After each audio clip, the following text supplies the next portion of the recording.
Welcome back to the history of Manchester United. In episode 7 we transition from one of the club's greatest highs in becoming kings of Europe in '68 to one of the standout low points as relegation beckoned just 6 years later.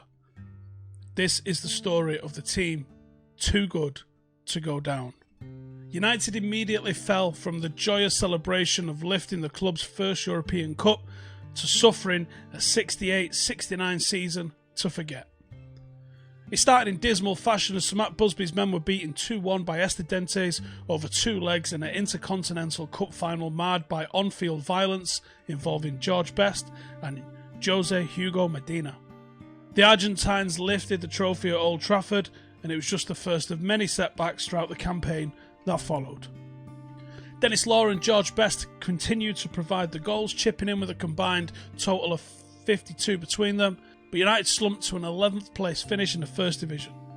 Everton dumped the Reds out the FA Cup in the 6th round at Old Trafford before the defence of the European Cup was thwarted by AC Milan, edging a close-fought semi-final 2-1 on aggregate.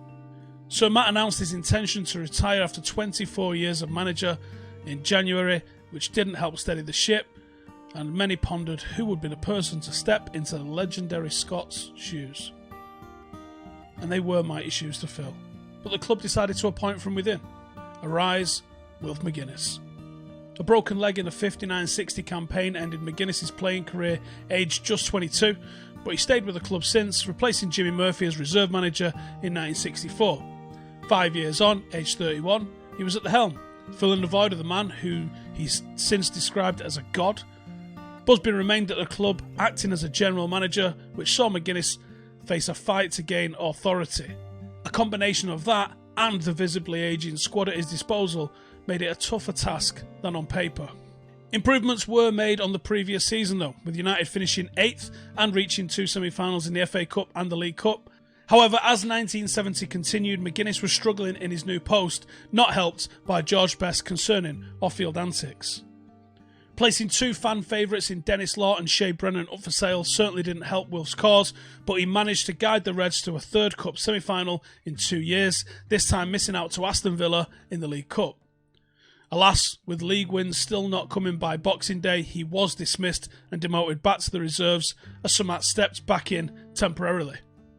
Unsurprisingly, United strayed away from relegation under Busby's wing and replicated McGuinness's first and only full season in charge by securing another 8th place finish. Leicester City's Frank O'Farrell took the reins ahead of the 71-72 season, following failed approaches for Celtic's Jock Stein and Leeds United's Don Revie and Chelsea boss Dave Sexton. O'Farrell's Reds made a positive start and were perched at the top of the First Division at Christmas, but it was all downhill from there. A torrid run of 7 successive defeats from New Year's Day saw United crumble and to an 8th place finish yet again, the 3rd consecutive season. One silver lining from that campaign that teased so much promise was O'Farrell's capture of a 22-year-old Aberdeen defender, Martin Buchan, for then a record fee of £125,000, a player who would go on to become a vital asset for the Irishman's eventual successor. As the 71-72 season came to a close, George Best was seriously becoming an issue for O'Farrell. The winger was meant to be entering his prime years, a frightful prospect.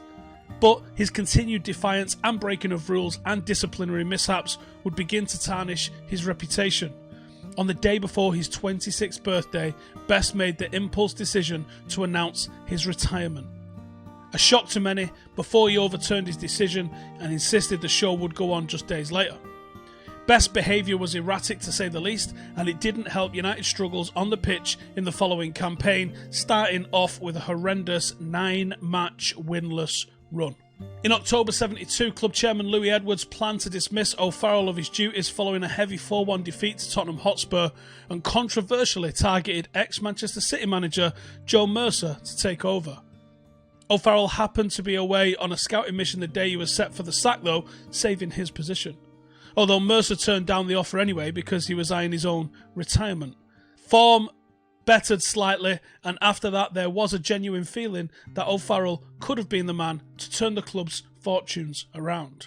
That was until a sudden 5-0 mauling at the hands of relegation rivals Crystal Palace in December catalysed his dismissal. On the same day, United's directors announced Best's misconduct meant he would never play for the club again. 3 days later, the Doc arrived, leaving behind the Scottish national team to help steer United away from relegation in 1973.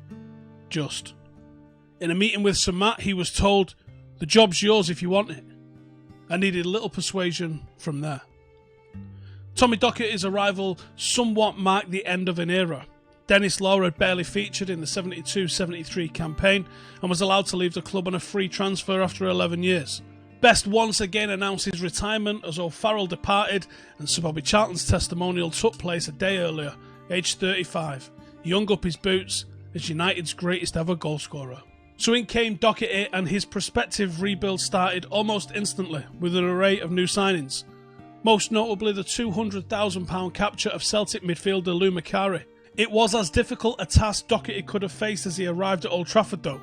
He was asked not only to turn United into a side capable of challenging Europe's elite once again, but finding replacement for the club's icons of the 60s. With the arrival of Macari and O'Farrell's solely successful Martin Buchan being named as captain, there was a cause for slight optimism going into the 73-74 season. However, with a squad riddled with ageing players from previous eras and an unfamiliarity with Docherty's initial vision, the campaign would prove to be the Reds' inevitable downfall. The season didn't start on the best of terms, as protests sparked among fans over the decision to let Dennis Law switch to the blue side of Manchester. Best, albeit past his peak, surprisingly came out of retirement again ahead of the campaign, but scored just 2 goals in 12 games before again leaving on New Year's Day as United tumbled into another relegation battle.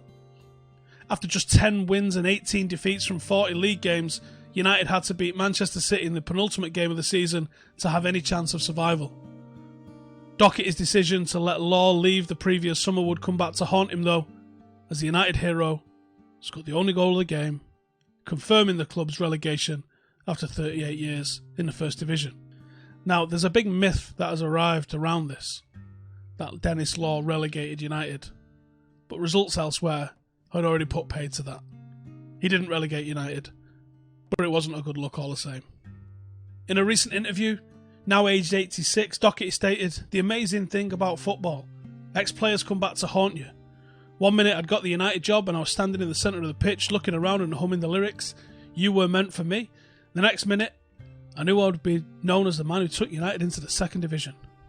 Join us in episode 8 where we revisit how the Reds bounced back under Tommy Docherty ahead of Dave Sexton's arrival, as United quickly returned to the big time and looked to make Wembley a second home to close off a hectic decade.